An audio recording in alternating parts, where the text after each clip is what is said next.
Ok, ben... On a Faut y aller, faut y aller.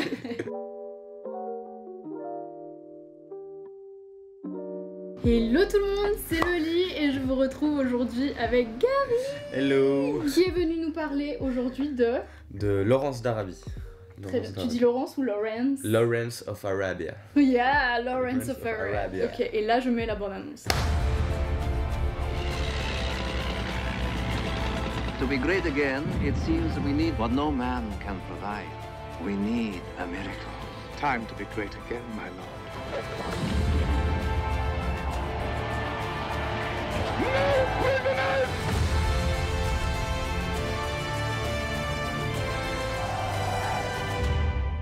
The truth is, I'm an ordinary man.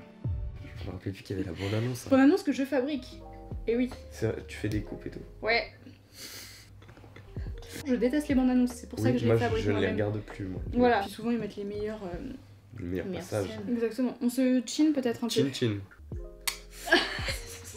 C'est pas trop chaud. Le thé, oh, ça a l'air bouillant. Oh ouais, on va le boire plus tard. Ok, alors un sacré morceau que tu nous présentes aujourd'hui. Un sacré morceau, ouais. Morceau de gâteau. Morceau de gâteau. D'ailleurs, c'est la Loli du montage, j'ai omis de vous présenter les merveilleuses pâtisseries que nous avons dégustées dans la vidéo d'aujourd'hui. En réalité, c'est pas une réelle omission de ma part, puisqu'avec Gary on en a parlé au début du tournage, mais la fenêtre était ouverte. Orientale. Ouais.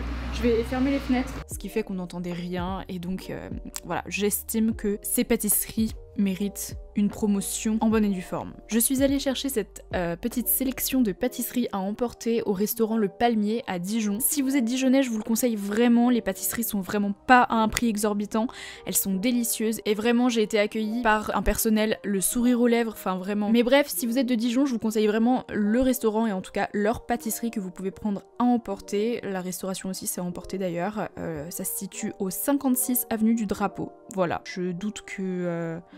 le personnel du resto passe par là, mais en tout cas voilà, vous étiez des petits sucres adorables, donc vraiment merci beaucoup à vous, on s'est régalé. Suite de la vidéo, clap. Un sacré morceau, ouais, le film fait 4 heures je crois.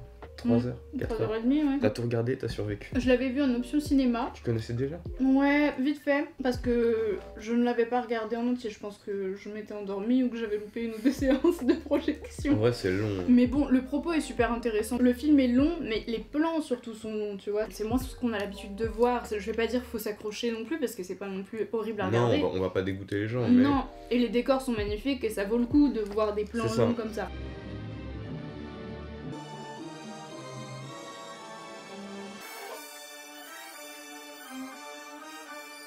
C'est un film de David Dean et c'est le réalisateur des grandes fresques Ouais. historiques, comme ça il a fait Docteur Jivago qui est sur la révolution russe, il a fait le pont de la rivière Kwai. Ouais, c'est un réalisateur David Dean de paysages, Oui. de grandes histoires, tout ça. Mais c'est un sacré morceau. Ouais, tu peux nous faire un résumé? Alors, à la base, c'est une adaptation d'un livre, plus ou moins une biographie, qui s'appelle Les 7 piliers de la sagesse. Thomas Edward Lawrence, c'est un officier britannique qui va participer à la grande révolte arabe de 1916-1918. Il va apprendre à s'acclimater à un monde qui n'est pas le sien. Tu as ça dans Danse avec les loups, dans Avatar plus récemment, c'est-à-dire le personnage qui va épouser une culture qui n'est pas la sienne et qui va permettre à cette culture de gagner son indépendance. Bah, c'est exactement ça. Lawrence d'Arabie, c'est un film aussi qui est très théâtral dans sa manière d'être interprété, je trouve. Bah, tout est grandiloquent, tout est dramatique, il y a des plans sur les expressions des personnages, sur les répliques, la musique, il y a quelque chose de très, ouais, presque shakespearien. Et c'est un film, ouais, qui te parle de la nature humaine, je trouve, parce que Lawrence, il dénote complètement quand il est auprès de ses pairs... British. Ses pères british, c'est une tête brûlée, tout ça, il Ouais. désobéit et quand en fait il va complètement trouver sa place auprès de l'Empire arabe. Alors pourquoi ce choix? Est-ce que c'est ton film préféré? Je sais pas si j'ai un film préféré parce que c'est dur évidemment d'en mettre un plus haut que tous les autres, mais j'ai un podium horizontal et Lawrence a une place, de choix.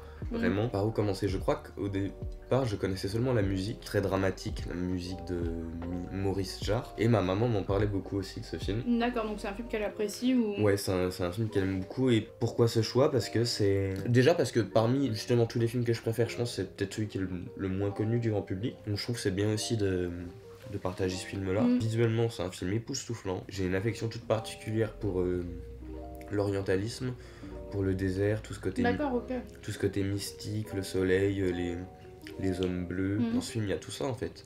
Il y a tout ça, il y a l'aventure, il y a des plans magnifiques du désert, des scènes exceptionnelles. Il y a la transition, une transition qui est très connue, qui est un peu dans la même veine que dans 2001, l'Odyssée de l'espace, où t'as l'os qui tourne et qui devient un vaisseau. Bah là, t'as l'allumette enflammée, il souffle, elle s'éteint et tout de suite t'as la coupe et t'as le soleil qui se lève. Ah oui, d'accord. Et ça, c'est vraiment superposé, ça fait une super belle image. En vrai, c'est justement là où je trouve que le film est à tout, quoi. Il a la forme, il a le fond, et c'est vrai que ce personnage aussi me fascine. J'adore cette figure d'aventurier qui se bat pour une cause qui le dépasse complètement, très individuel dans sa manière d'être, et en même temps qui va réussir à rallier plein de factions différentes grâce à son charisme, grâce à cette espèce d'énergie solaire qui transmet tout autour de lui. Et autre chose que je me suis dit, il n'y a absolument aucune femme dans le film, il n'y a absolument aucun personnage féminin, il n'y a pas un pixel dans ce film où tu vois une femme. Et tu vois, j'ai réfléchi parce que je me disais, il a quelque chose de magnétique, ce personnage de Lawrence. Quand il met pour la première fois l'habit traditionnel de l'Empire arabe, il l'essaye et il va un peu à l'écart danser, faire des mouvements. Il y a une grâce quand il se déplace, il y a quelque chose de très... très aérien, et en même temps j'ai envie de dire, moi je vois ça du coup d'un trait féminin, dans sa manière de se déplacer, de se mouvoir, que tous les gens autour de lui sont aussi fascinés par lui en fait. Il trouble tout le monde, il sème le trou parmi tous les hommes, et à un moment aussi tu as c'est Abou Taïeh je crois, il y a une réplique où il dit ah vous me troublez comme des femmes. Il n'y a aucun personnage féminin dans ce film, mais Lawrence, ce personnage, dégage une forme de féminité. Malgré le fait qu'il soit dans le combat, du côté du... d'attirance, d'énergie, quelque chose de très solaire et de très à la fois complexe, ambivalent. Et je trouve ça fou. Mais bon, il y a aussi un grand acteur égyptien. Omar Sharif. Oui, parce que tu dis que t'aimes bien toute la culture orientale, ce genre de choses, parce que le cinéma... Non, vis-à-vis du cinéma, égyptien... je t'avoue que non. Je t'avoue que non. C'est plus cette imagerie du désert visuel, ça t'attire. Cette esthétique, il y a quelque chose de super beau, je trouve. Ok, et donc, est-ce que c'est un film pour toi qu'il faut voir ? Oui, en vrai, oui, moi j'ai envie de... Moi, c'est un film qui me touche, que je trouve grand, déjà qui est important en histoire du cinéma, précisons-le. Bon, ça c'est pas forcément gage de qualité, enfin quoique. Mais il a eu 10 nominations aux Oscars et il en a eu 7. Mais ouais, je trouve que c'est un film déjà grand pour l'histoire du cinéma, et visuellement c'est super beau, quoi. Ouais, surtout qu'ils sont allés vraiment tourner, c'est pas des décors comme on pouvait avoir l'habitude de voir, là c'est vraiment... C'est grand, c'est grandiloquent, la musique est super belle, les acteurs jouent trop bien. C'est très sucré ça. C'est sucré de ouf, hein. C'est vraiment de la pâte et du miel. Tu croques, le miel sort dans ta bouche. Non mais moi c'est mon préf par contre, je kiffe. Ça t'a quand même plu ? Le repas ? Ouais. Mon préféré c'était le premier gâteau je crois. Ah oui, c'est le baklawa. Et foncez sur le baklawa. Voilà. Foncez sur le baklawa et sur Lawrence d'Arabie. Lawrence of Arabia. Et merci Gary pour merci à toi. Cette petite merci à vous. revue. Pour votre attention. Bisous. Bisous.